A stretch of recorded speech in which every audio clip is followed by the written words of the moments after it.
Hi guys, been posting a lot to TikTok of late for another venture I'm on, but I thought I'd try this here for Facebook for my home educators. Firstly, thank you very much for your ongoing support and hope you're finding my posts useful. But I just wanted to say I don't have the use of any star charts, but now would be a very good time indeed if you've got a clear night to get yourself out there with a small telescope. Start just at twilight when you've got Venus up there in the western sky. Even a small telescope will show Venus as a reasonable sized disk. Last time I viewed it, it was in a gibbous phase, and that was only about a week or so ago. Just above that is a lot fainter, fainter would you believe, planet Saturn. Saturn is always a delight to see through a small telescope. You can make out the rings and it's beautiful. I don't tell many people this, but it's about one of my favourite sites for a small telescope, that one. Venus does disappear after a couple of hours of sunset, and Saturn won't be far behind it. A good opportunity to catch those two before they go. Further up there, you have Mars, Jupiter. Get your head.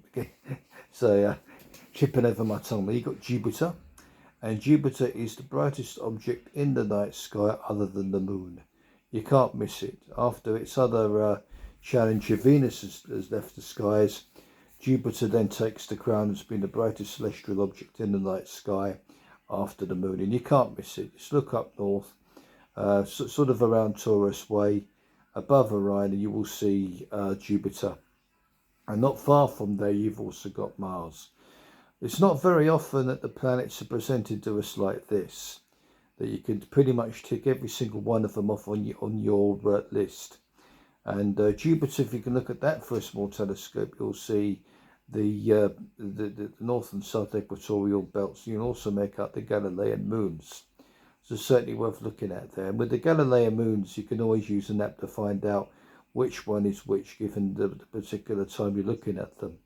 And the good thing about that, the exciting thing about that is if you keep monitoring them every hour or so, you'll see the moons are moving. Maybe if you plot that over a period of time, you'll see how the moons are moving across and around the disk of Jupiter.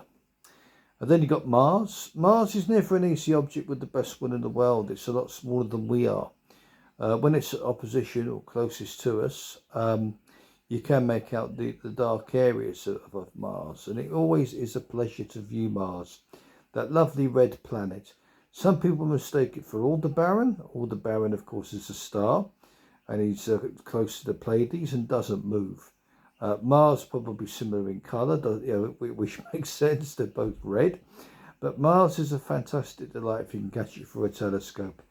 I remember catching it back in the 1980s using a 60mm refractor, and I tell you what, I carry the view I saw to this day.